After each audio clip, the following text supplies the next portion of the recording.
This is hitting the edge of a playing card with my Walther lever action CO2 air rifle.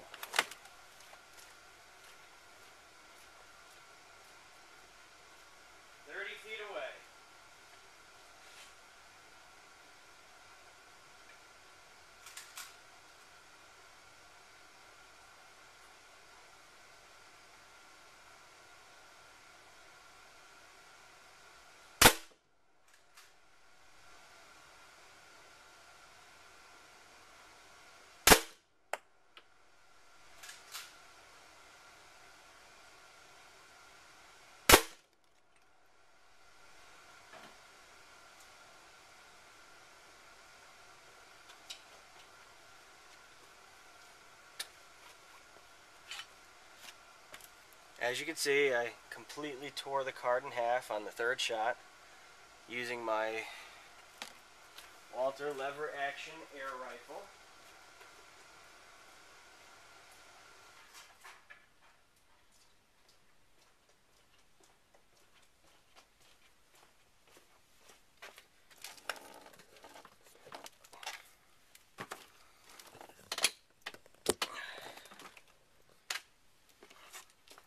The rifle is chambered for a 177 pellet, open sights, no scope, from 30 feet away, and that's a pretty accurate gun.